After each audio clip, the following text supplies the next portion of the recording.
Welcome everyone to today's webinar on addressing priorities in HIV testing. Today we'll be talking about universal testing in healthcare settings, specifically in emergency departments. And today's webinar is brought to you all by a partnership between RAISE and NASTAD. RAISE is the Research Alliance and Implementation Science to End HIV Hub. It's a part of the University of Washington's Fred Hutch Center for AIDS Research. And NASTAD is a national HIV/AIDS organization that provides support and technical assistance to health departments across the United States and the territories.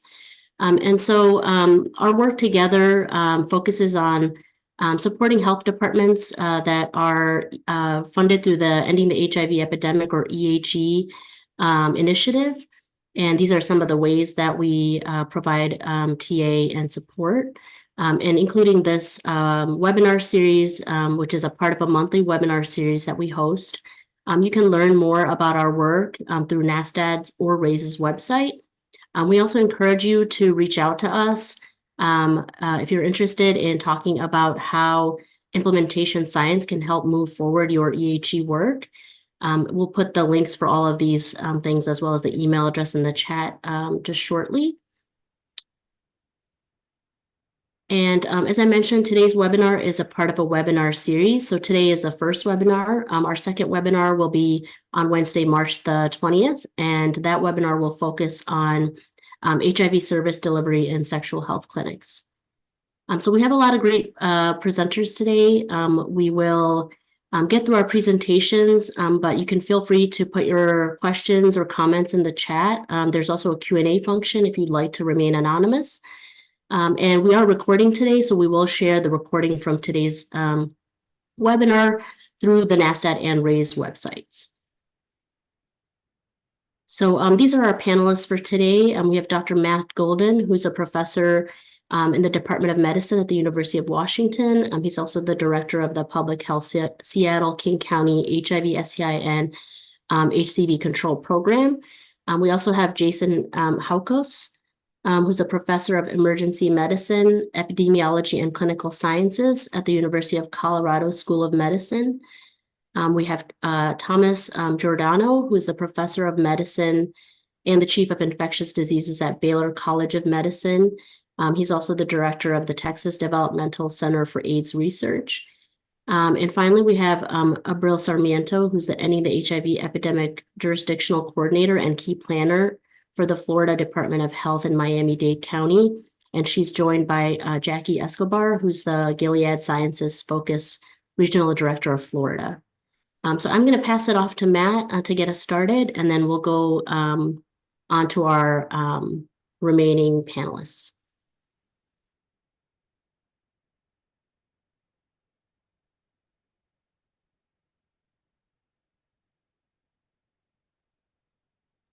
Are you guys able to hear me? And do you see my slides? Yes. Okay, great. Well, good to have everybody here. I'm just going to give a very quick overview related to HIV testing. So this slide is showing you the HIV care continuum for the United States in 2022. And as of that year, CDC estimates that 87% of people who are HIV positive in the United States have been diagnosed, with 66% receiving any care and 58% are virologically suppressed. Now, if we think about where is transmission coming from within these different buckets of patients, if we believe that 58% of people are virologically suppressed, then about 21% of the cases are being transmitted by people who are acutely infected, about 20% from undiagnosed people who are chronically infected, and then the remainder from those who are diagnosed and off ART. However, if you live in a jurisdiction which has higher levels of viral suppression, say 80% of people are being diagnosed, then you see a more even distribution in terms of where transmission emanates from. Ultimately, a lot of the importance of undiagnosed HIV infection in terms of transmission is a function of how long people go being infected without knowing they're infected. So you can see, if we look on that x-axis on the bottom, when we get at 12%, or and everyone's diagnosed at 12 months, not a huge proportion of diagnosed from chronically undiagnosed people. If we're at 60 months, 5 years, it's 44%. So really highlights the importance, I think, of early diagnosis. CDC funds a lot of HIV testing. Here you're looking at data from CDC, 1.7 million tests funded in 2021 to identify over 8,000 people. At the same time, and a lot of different sites where people are being tested. Still, that's only about 22% of all new HIV diagnoses are occurring through CDC-funded testing. Now, obviously, there are other federal funds used for testing through HRSA, through Medicaid, things like that. But the CDC funding is less than a quarter. That varies quite a bit depending on where you live. So you can see, mostly it's under 30%. There are a few outliers, both in terms of higher and lower levels of testing or new case identification coming through that public health funding. I think what that highlights is that you have to think about testing, or I do, in terms of 3 buckets. There's public health provides the test. That's what we do in things like sexual health clinics, sometimes in jail, sometimes in outreach, sometimes in SSPs. There's public health funds the tests. So we give the money to a community-based organization, maybe an ER in some instance. We'll hear a little bit more about that, maybe a jail. These are typically tests focusing on higher risk populations. But the lion's share of the testing is actually done through, we're trying to promote testing, but the testing is happening in healthcare settings, primary care. Again, some of the emergency rooms are not publicly funded. The testing is being done through other mechanisms, and that's going to be a mix of higher and lower risk populations. And I would say, as somebody who's worked in public health for a very long time, this is in many ways the piece that we often neglect, that promotion piece. Here you're looking at just trends in where clinical diagnoses are coming from, where I live in Seattle. Few things to point out. That blue line, 43% of the diagnoses are made in diverse outpatient settings by a whole bunch of different medical providers. The red line is the sexual health clinic and LGBTQ specialty clinics, and you can see that's been declining over time, while ER and urgent care-based case identification has been increasing. So I would say overall, increasing HIV testing requires us as public health to adopt a multi-pronged approach that integrates our public health clinics, public health funded testing, and promotion of testing in the wider healthcare system. Today, we're going to talk about emergency rooms as one opportunity to promote testing, and I think it's a variable model in terms of who's paying for that testing. In our next webinar in March, we're going to be talking about sexual health clinics, and then in April, we'll be talking about testing promotion in the wider healthcare system. So that's my last slide, and I think I'm going to pass it off to our next speaker, which I believe is Jason. Is that right? Yeah, I think so. Can you hear me okay? We can. Let me get my slides for y'all. I have a handful of slides as well.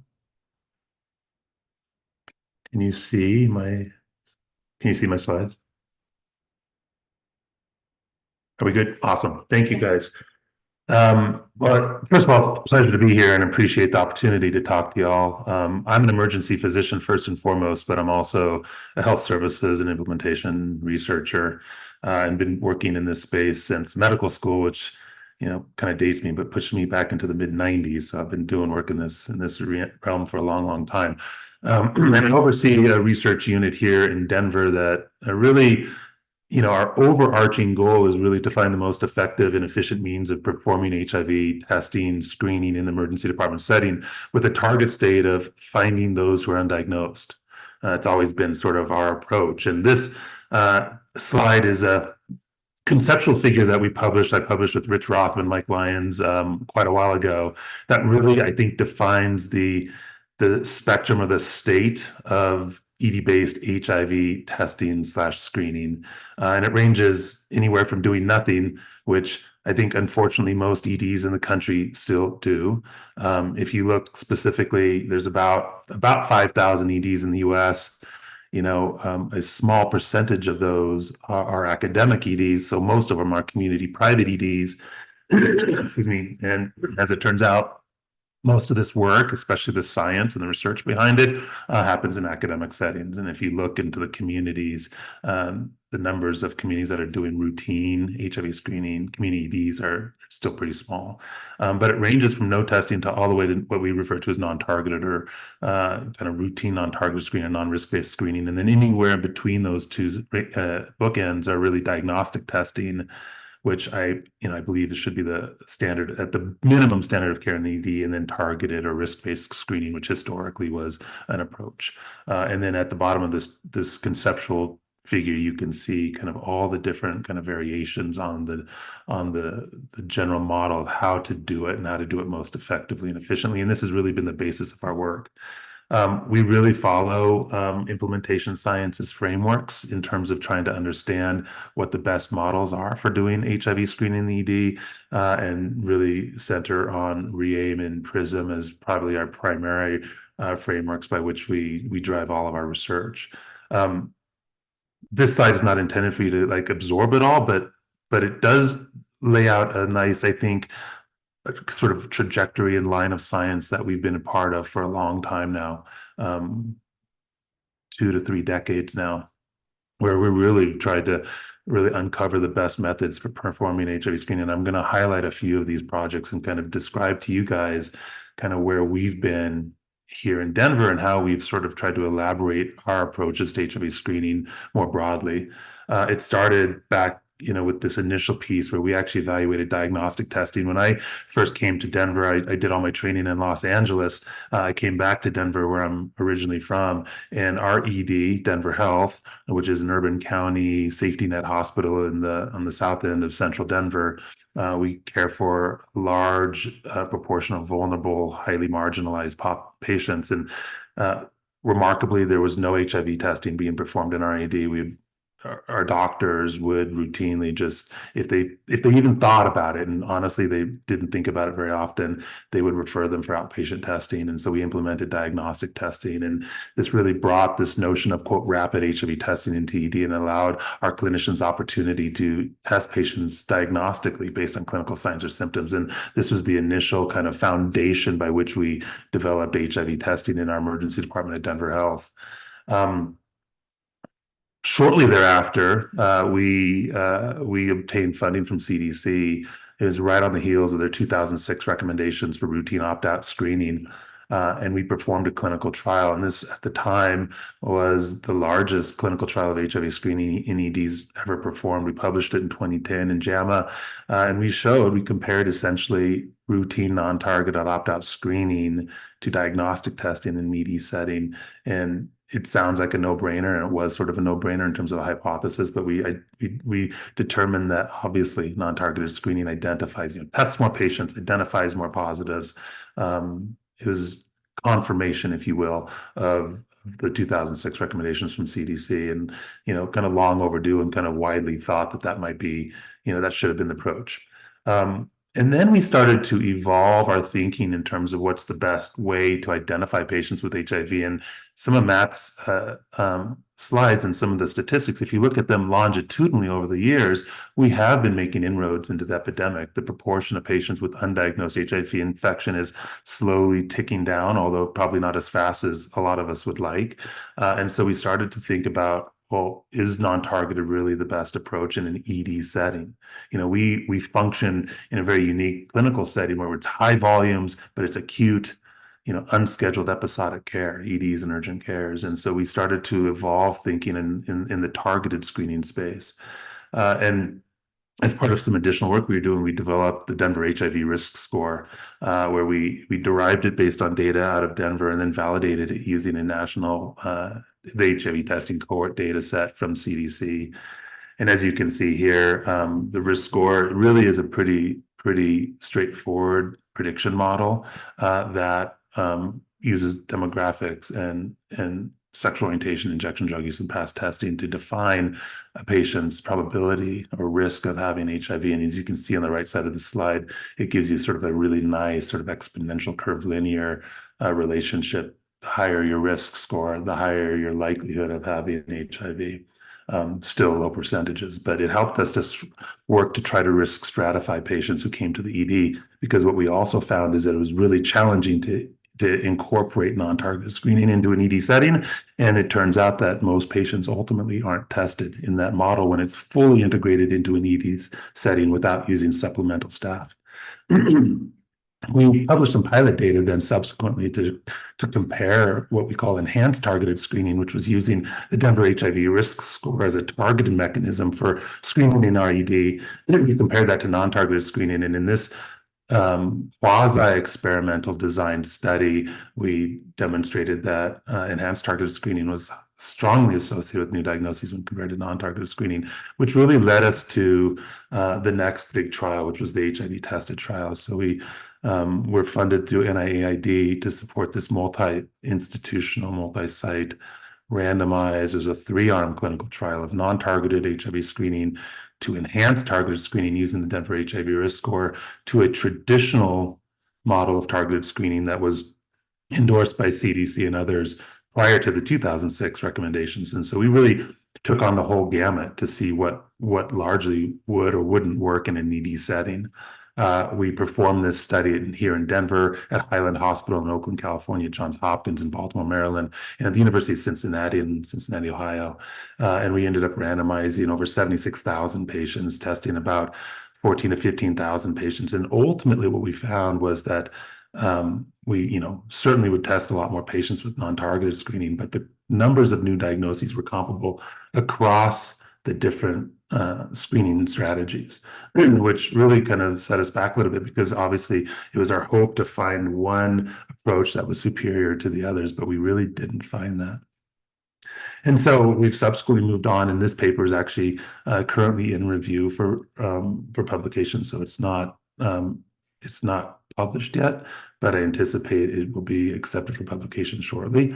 But it's really a cost effectiveness evaluation of the HIV tested approach. And what this really, and I'm just going to sort of cut to the chase, but as we've evolved our thinking in the space of HIV screening over the years, and we've performed these clinical trials, et cetera, what we've found is that I think it's pretty safe to say, and there's always qualifications, but in an ED setting, non-targeted screening, routine non-targeted screening is probably the best approach. And there's always an asterisk attached to that, because it sort of ties back to what Matt was saying in terms of where you're funding resources, what does your population look like, et cetera. But our current work from the HIV tested trial is really supporting, I think, largely, corroborating this notion of performing non-targeted HIV screening in the ED, which I think is pretty exciting for us, because I think it really is running in alignment with what we with a lot of people think. And so I'm going to stop there. Certainly, if there's questions attached to this, I'm happy to take those on. Thank you so much. Great, thank you. That was really good. I think we're going to go very quick. I think we're going to go through the talks, and then we'll do questions at the end for all of them. So maybe, I think, Tom, are you next? I think so. You tell me. Yes. All right, cool. Let me share my screen then. If people can enter questions into the chat, that would be great.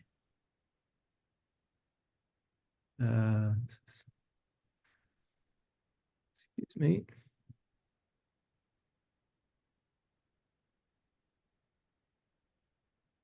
Okay, so I'm going to tell you, I'm Tom Giordano. I'm at Baylor College of Medicine in Houston, and my clinical role as an infectious disease physician is in the Harris Health System, which, like Denver Health or Harborview, is a publicly funded system for people without insurance or underinsured in Houston, Texas. So we have a program called Routine Universal Screening for HIV, which we call RUSH, and I'm going to give you a quick overview of that program. So Harris Health System, as I mentioned, is in Houston. It's the county-run healthcare system for un- and underinsured. It really operates two big high-volume hospitals that are pictured here, Ben Taub Hospital and LBJ Hospital.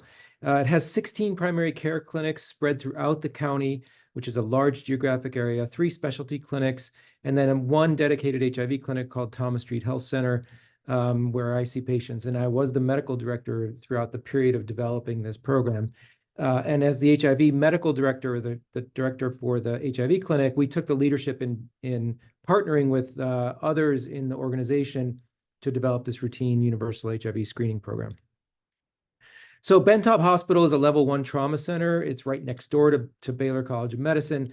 Has about 80,000 visits a year, and it's staffed by physicians and trainees of Baylor. The nursing staff and the lab people, all of the ancillary support, those are all Harris County employees, Harris Health System employees, but the physicians and the physician trainees are Baylor. Similarly, LBJ Hospital is about 7, 8, 10 miles away maybe. It's a level 3 trauma center, also has 80,000 visits a year, so a busy ER, and it's staffed by colleagues at the University of Texas, Houston McGovern Medical School, also run by the Harris Health System, the county health system. So we designed this program after the CDC guidelines changed in 2006, and we rolled it out, and I'll show you some data in a second.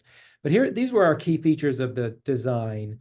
First of all, clearly we needed to partner with our ER leadership, physician and administrative leadership, system administration, because this is a system-wide program, and then of course HIV leadership to know what to do and what to do, especially when people are positive. We took ownership in the HIV side. We took ownership of the program administratively. We obtained a little bit of funding from CDC through the city of Houston, and then part of the operation was, or part of the agreement was that we would take ownership of it so that the ER didn't have to handle what to do with the positive patients. We very quickly realized in talking to the ER teams and others in the administration and the financial folks that we could not do rapid testing, traditional rapid testing with an oral or a finger stick test. The volume that we needed to do was too great. The turnaround time was too slow for traditional rapid testing. Even if it's 20 minutes, a person could then do maybe 2 tests an hour, 3 tests an hour, and that was going to really impact staffing needs as well as impact the turnaround time for the ER to dispo their patients. And the cost was too great. And so we quickly decided we were going to use a regular old lab-based platform and get a routine sample. It's going to improve the patient flow because they're going to get blood draw for other reasons. It's going to reduce costs. I can do a lab-based HIV test for $5 versus $25 for a rapid test. And then the logistics are way simpler. And the turnaround time, frankly, when we got to our desired volume, we had people running this test in batches. So our turnaround time was about 3 or 4 hours. And our ERs are busy enough that most people who are having blood draw are still going to be in the ER when that test comes back. So the logistics actually were quite a bit simpler to use a platform in the actual lab. Quality control also was a big factor. Anyway, so we decided that. We clearly wanted an opt-out approach among people getting blood test orders. So we decided to start simple, which is people coming in who are going to get a blood draw. We didn't want to force people who didn't need a blood draw to get one. So we focused on people who were already going to get a blood draw. And it was nursing and house staff driven. Nurses often pended orders or set up the orders. We started this when there were paper charts still. And then house staff would come behind him and sign them. And so and the nursing would draw the blood very quickly. And we just needed to focus on mainly nursing actually to roll this out. To handle the positives, we decided we would not put that on the ER staff. They have enough responsibility and turnover and didn't know the health system the way we did as the outpatient HIV clinic. And so we put on site one service linkage worker, HIV service linkage worker per ER. So we hired 2 people working 40 hours a week. So they weren't there 24/7 to handle positive test results. And we built a system so that positive results were reported to that SLW, that service linkage worker, every morning, automatically from the lab to the SLW, so that they had a list of people who they knew had a positive test in the ER the day before. The service linkage worker also got to know all the regular staff and was there physically in the hospital to handle people who were positive and help them link to care. So we took that burden off of the ER staff and placed it on our HIV service linkage workers who worked for HIV services, not for the ER. And then we made it financially sustainable a little bit with seed funding, basically you call it, from CDC. But we realized that if even 3 people out of 10 or so, 4 out of 10 had some insurance, Medicaid, something, that would probably pay for the program for the uninsured. And so, you know, the health system is never going to make money on this, but we convinced them that it wasn't going to be a huge money loser, that this was the right thing to do, and they bought in, and which was very important. So we rolled out in 2008 in the Bentab ER, and then quickly in the LBJ ER. And then actually we ended up rolling out to the outpatient family medicine clinics as well. And you can see our volume grew very rapidly over the years once we started in the ERs, to doing roughly 70,000 tests a year. We crossed 1 million tests pre-pandemic, I think it was, cumulative. So we were doing a lot and are still doing a lot of HIV testing. We designed a similar but, you know, tailored program for the outpatient family medicine clinics. In terms of diagnoses made, we did not ask the providers to pay a lot of attention, honestly, to whether someone was a previous diagnosis or a new diagnosis. In other words, we didn't expect them to weed through someone's chart and not order the test on someone who was already positive. It would have made sense to do that, but we just didn't. We were trying to make this as streamlined and easy as possible. And so you can see here, most of our positive tests were actually people who, when we went back, they had a positive test somewhere, either in our system or were already known to be positive from the public health authority. But we actually found benefit to those previous diagnoses. We did a study and showed that people who were previously diagnosed, so not a new diagnosis in our program, when they came through the ER and they got a positive test, even though it was not new to them, they still triggered the service linkage workers' work, and it helped those people link to care more successfully in the subsequent year. So there's a benefit to even retesting someone who's already known to be positive somewhere in our system or somewhere else. Obviously, we also made new diagnoses, about 100 to 200 a year. And my understanding from the health department at the Houston Health Department is that it was the largest single source of HIV positive tests in the region, our Harris Health program. So, and you know, you can model and estimate that prevented hundreds of new HIV diagnoses or infections. So this is about a 10, 11-year accumulation of data. You can see that we tested 400,000 people in the clinics, 500,000 people in the emergency rooms. The total positives are clearly much higher in the ERs. Most, as I showed, are previous diagnoses, 86%, but 14% are new diagnosis, and the new diagnosis per 100 tests is the highest in the ERs. And you can see there's not a lot of difference between the two ERs. We rolled the program out into homeless shelter clinics that we run as well. And there the rate was pretty high. In the outpatient clinics, the rate was not as high, but still a very reasonable return, a 0.25 per 100 tests. In terms of impacting the health system's population, we penetrated with at least one test a good proportion of the health system's populations. So you can see by 2016, we had about 30 to 40% were tested in the same year among people coming into an outpatient clinic in Harris Health. And then ever having a test, we were up and pushing 80% of our patients coming into outpatient care in Harris Health System had ever had an HIV test. So we were really testing our population in the Harris Health System. Just to acknowledge a few people who were really instrumental in getting this program up and running. Skaljan Hoje was our ER director at the time, our physician director. Neil Kachalia was the lab person who really was instrumental in getting this supported. Nancy Merchant was really the brainchild behind this and kind of administrator for the project. And then Siavash Pasilar also was very instrumental in running the project in its early years. So I'll stop with that. We can talk about what's happened since then in the discussion. And then here's some slides, some references for those of you who want to look some stuff up. Thanks. Great. Thank you so much, Tom. That was great. And April, are you going to be our presenting? Yes. Emma will be showing the slides for us. So good afternoon, everyone. Emma, can we make them bigger? Perfect. Thank you so much.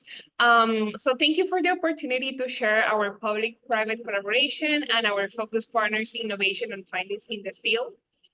Next, please. We have had a public-private partnership with Gilead Sciences Focus program since 2015.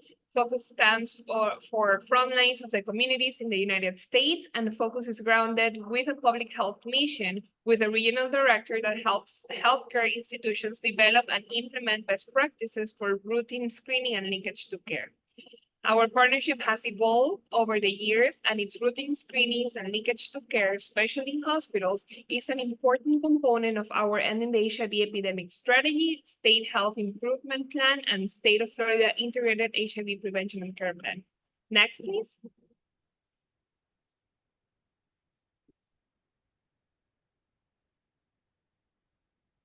Next slide.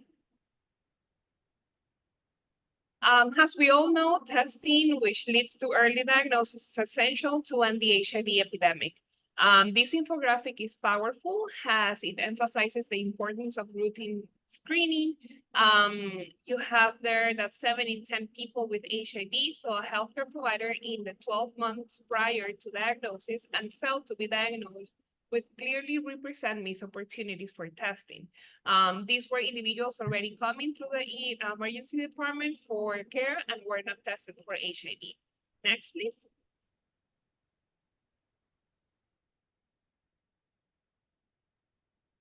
Here, I will highlight a couple of case examples for Miami-Dade County. The first hospital in the state to operationalize routine screening was Homestead Hospital. In July 2015, Florida updated the HIV testing statute to reflect opt-out testing, and we work alongside Focus and Homestead Hospital to seamlessly integrate testing and linkage into their existing emergency department workflow. Before Focus, Homestead Hospital were not testing at all, so they did not have an occupational exposure for their baseline. And after they became a Focus partner, they performed almost 12,000 HIV tests with a 1% seropositivity. Next, please. A stronger example is Jackson Memorial Hospital, who tested 814 individuals in their baseline year with 0.02 seropositivity. And after the first year of being a Focus partner, they tested almost 20,000 individuals with a 2.4 seropositivity. Next, please. I would like to also highlight that the programs are able to help improve health equity. For example, at Homestead Hospital, Black females represented 16% of total tested, but 40% of total diagnoses, and most of them were pregnant. Also, Jackson Memorial Hospital was 8 times national average on diagnosing acute cases. Next slide, I'll pass it over to Jackie. Great. Thanks, Abril, and hi, everyone. So as Abril mentioned, Florida changed, or we updated our HIV testing legislation in 2015 to reflect opt-out testing. So fully embracing the spirit of the law, the point of opt-out notification for our hospital partners occurs at triage. So it's going to be very, maybe similar to what Dr. Giordano was explaining to you. Ours was the same goal of, just integrating with the emergency department's existing clinical workflow. So at triage, at secondary triage, the nurse will say, as hospital policy, your labs will include an HIV test unless you decline. Do you have any questions? If there's a CBC ordered, any lab order, it's a simple click to this declarative statement that serves as documentation in the medical record that the patient was informed and did not refuse the test. Yes, order test. So if they're, again, labs ordered, patient did not opt out, that HIV test will automatically be ordered, and it's supported by hospital policy. Next slide.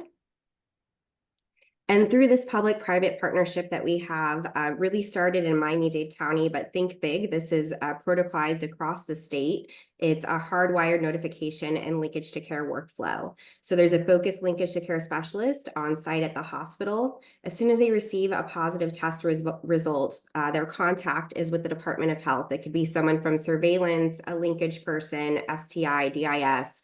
They're going to check the Florida database STARS to see if it's a new case or a previously diagnosed out of care case. Depending on the status of the patient and where the patient is in the hospital, if they're discharged, there is this hardwired workflow, and there's lots of efficiencies, and there's real-time data reconciliation, and they confirm linkage. So it's really working together to make sure that the patient is offered linkage to care. I'm not going to go into all the details. Happy to answer any questions, but I know it's time sensitive. So next slide. Great. So I mentioned that this model started in Miami, but now it has been taken statewide.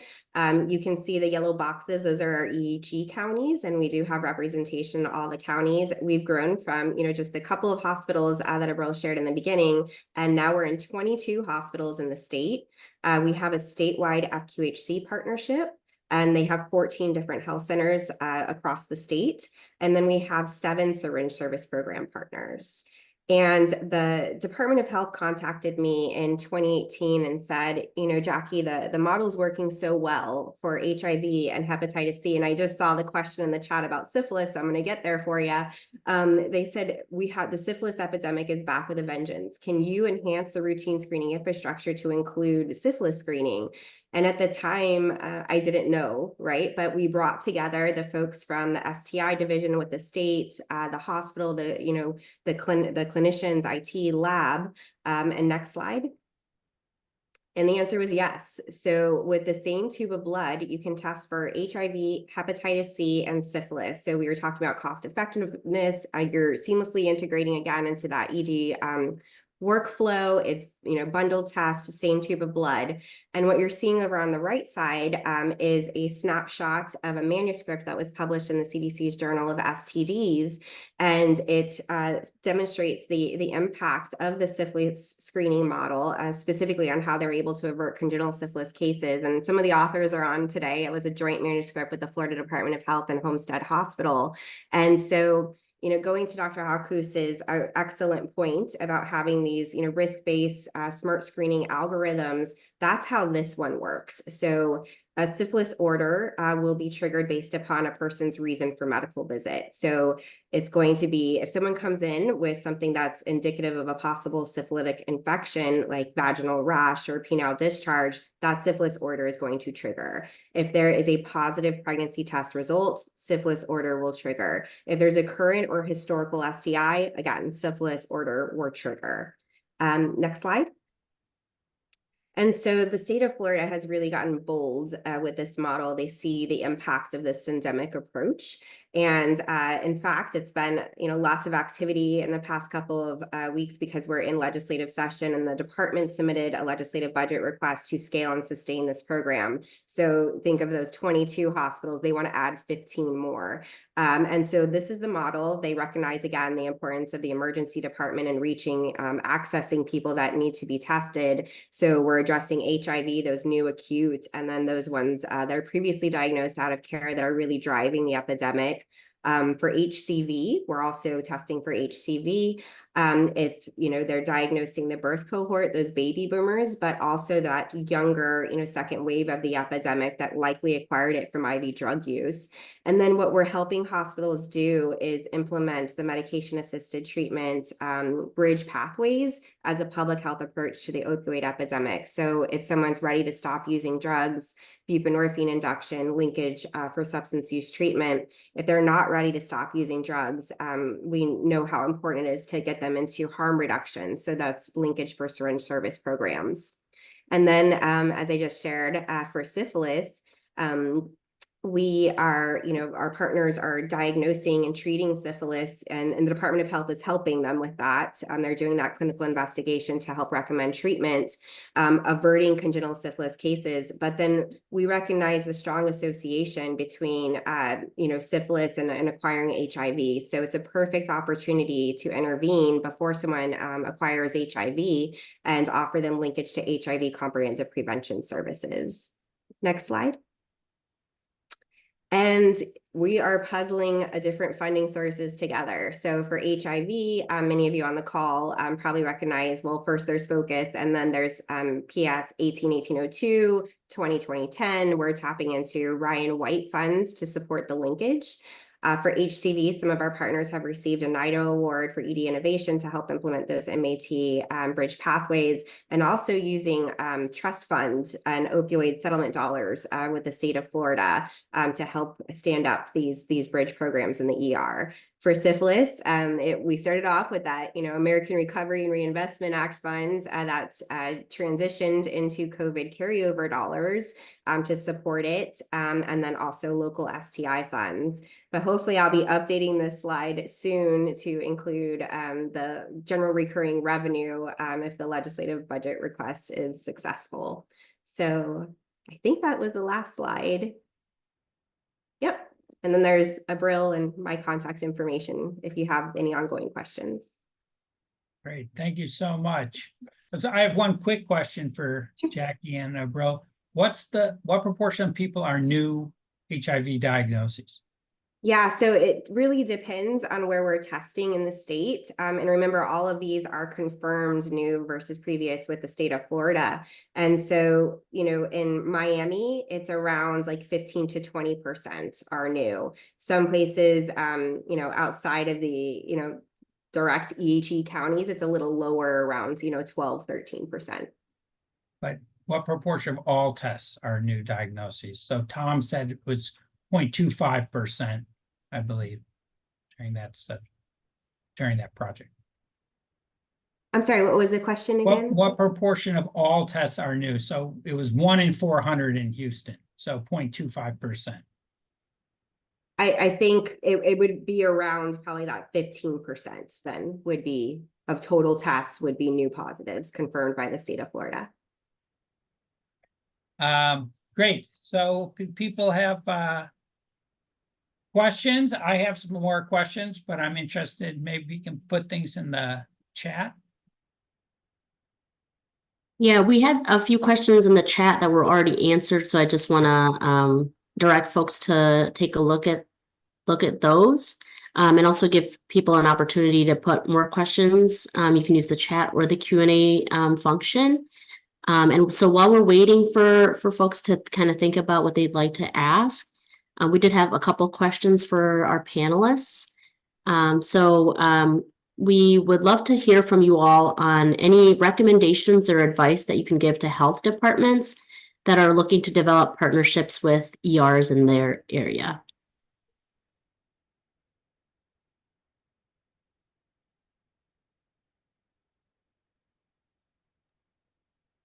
On behalf of Florida, I can say that we're, open to sharing any information with you. And I think Kira Villamazar is on the line too, and Abril, feel free to jump in. But we saw a lot of efficiencies of working together. So I think Dr. Giordano, you mentioned that you really have to bring everyone together at a hospital. So the executive team, it's a huge change management, lab, IT, ED providers, ED nursing. And what we do in Florida is that the Department of Health will present the hospital service area EPI, and then I come in and I present Focus on what it could look like. And then together that approach, we help alleviate their concerns, because the ED providers are generally concerned about, linkage and what's going to happen. My name, you know, my license is attached to this order. And by having that public-private partnership, you know, approach together, it helps alleviate some of those concerns. Jason or Tom, do you have thoughts about this? Yeah, I mean, I can share a little bit about what our program has actually suffered quite a bit recently because there's been so much turnover among the staff and leadership change at all levels, honestly. The person who really was the brainchild, Nancy, she retired. Some of the initial leaders, the administrative people retired, the ER staff turned over, and then COVID really made them turn over, and all kinds of turnover among all levels, from the service linkage workers all the way up to the top. That was a big problem. There was some construction going on in the hospital ER that disrupted it. There were Epic up. We went from paper to Epic and then updates in Epic that changed it. Then there was some flow change where the people coming into the ER now because of some EMTALA concerns had to be assessed by a physician way earlier than they used to. And so the nurses weren't pending the orders as fast, and the physicians were, you know, we might have a pool of, I don't know, 50 nurses working in an ER, but there might be 300 house staff that come through an ER in a given week, right? So there are just all kinds of problems and changes, and then the pandemic hits. And so that whole team approach, it really is critical, because if you start getting some weak links, it can fall apart. And our numbers have gone down by about half in the last couple of years, and we're rebuilding now. Jason, you're muted. Thanks, Tom Hardy. Sorry about that. It's really interesting to hear you talk about that. I was really reflecting on your slides, because we've obviously watched your guys' program from afar for a long time, and I noticed your slides sort of ended at 2018. I was sort of curious, you know, because we're now 6 years in, and I know there was a pandemic, which was obviously really interesting to see kind of how that would play out. But you highlight exactly the issues that we're always chasing our tails, it seems like, trying to integrate this operationally into an ED. You know, and one of our driving efforts here is not to bring in external resources, you know, because that's how HIV screening started in emergency departments. People would get a small grant, they'd bring in some people, and they'd work in parallel to the clinical staff. But how do you make this broadly implementable? How do you make it sustainable and really penetrate into emergency care? And so a lot of our work is centered on how do you do this in a fully integrated manner. And that's exactly right. Like, you know, I've been doing this for a long time, and every now and then you have to pivot, right? Because things change. You know, you were talking about Epic and staffing and leadership and all that. And I think one of the critical pieces to all of this is having champion, right? Having somebody at the helm to drive it. From an emergency medicine standpoint, if I put my EM hat on, there's not a lot of EM people who think deeply about this. And, you know, and from your guys' standpoint, like driven from infectious diseases from other places, but to have an EM champion is, I think, really, really critical to ensure that all these pieces kind of come together ultimately. That makes sense. Do you have thoughts about how you deal with this funding issue and not having external funding, particularly in non-Medicaid expansion states? Do you think that's a barrier? For me, I'll just highlight what Tom said earlier, because I think you're exactly right in your point earlier, where you say, you know, we built it into billing. We have a high proportion of uninsured patients that we care for in Denver. So the intent is not to make money. The intent is to break even, to make sure that this program is sustainable financially, but we've built it into reimbursement mechanisms. And, you know, we receive about 17 cents on the dollar, you know, what we charge to bill as an institution. So we provide an incredibly high proportion of uncompensated healthcare, yet we're still able to manage performing HIV screening ED based on that. But I think that's kind of where it has to go ultimately, or if it hasn't already. The days are over, I'd say, where, you know, and not completely over, but we have to move beyond this idea ideally trying to get programmatic grants and this and that. I used to write grants to the state health department, and we cobble together, a few, $10,000 here and some money here and here to try and support the program. But sustainability, you have to create that financial model that's sort of consistent with all other aspects of healthcare, I think. We had a grant initially from the CDC, paid a little bit of the lab tech who was going to run these tests. And that was important to get the labs buy-in initially. And then the service linkage workers, we put on the Ryan White grant because that was a very appropriate use of Ryan White funds. And then once the grant ran out, we had built the program, and the leadership got it. And so that sustainability was built into our thinking about it. And the one thing I'll say about implementation in an ED specifically is the one approach we've taken historically is trying to distribute responsibilities across all clinical care staff with varying degrees of expertise. So similar to, I think, what was done in Houston is, we upfront screen at triage with nursing, but the physicians and advanced practice clinicians are involved in test result disclosure. We have social workers attached to crisis counseling if need be, and helping with linkage to care. We obviously centralize all of our assays through our hospital-based lab and not doing point of care bedside stuff just to kind of disseminate the responsibilities. So it's not too onerous on one individual group, because historically, I know there's been models where it's like nursing, consent, do a buccal swab, do the point of care test at the bedside, test result, and that just isn't practical in an ED setting.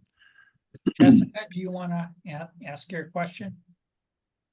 Sure. Yeah, thanks so much. I'm from Minneapolis at the county hospital here and trying to get opt-out HIV screening in our emergency department.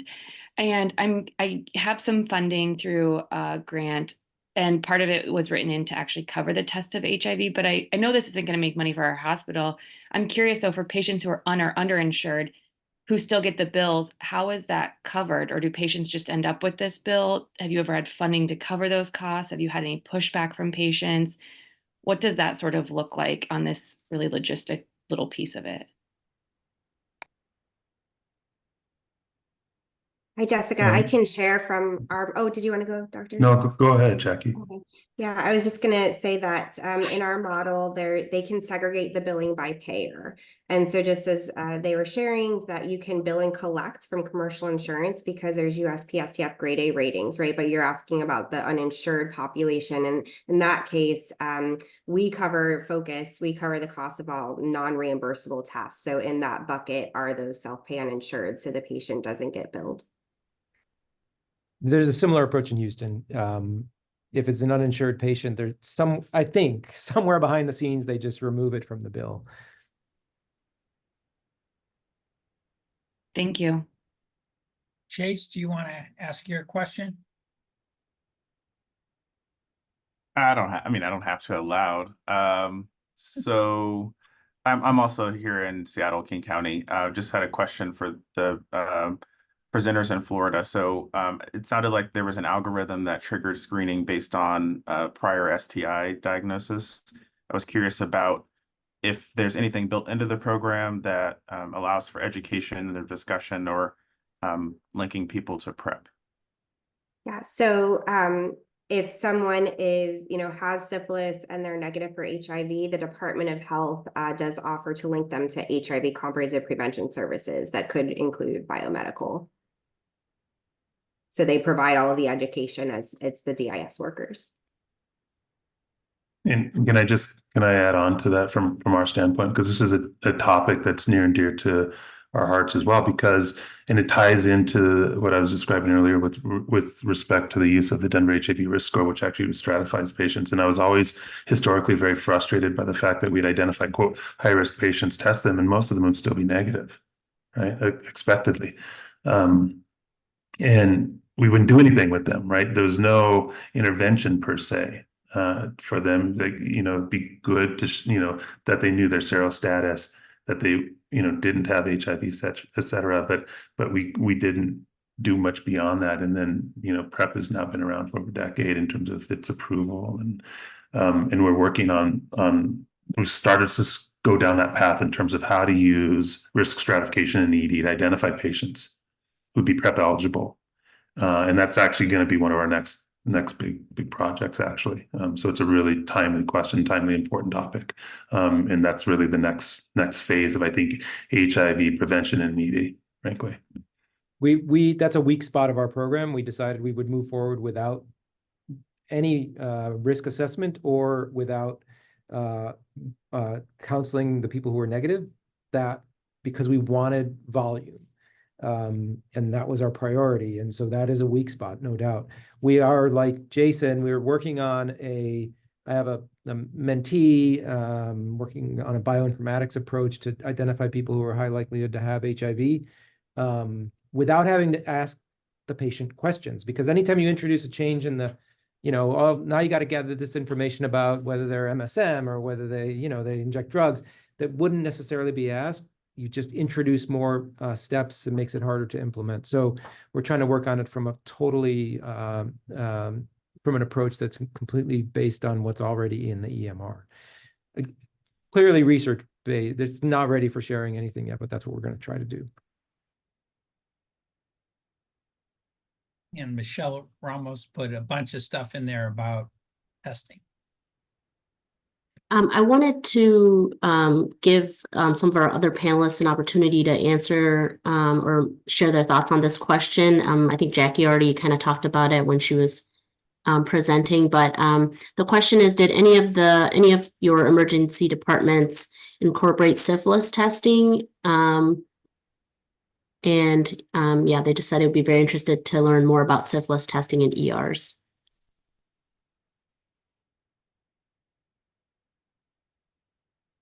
So our ER at Harborview can do a rapid syphilis test in sort of high-risk patients with a turnaround of an hour. So that's a targeted syphilis approach. It's not everyone. And we haven't been identifying cases. I would say it has been tough to get the ER docs to consistently give the bicillin based on a treponema test alone. And it's a bear to go find the patients for public health. So I would not describe this as an overwhelming success. I think we've made a step forward.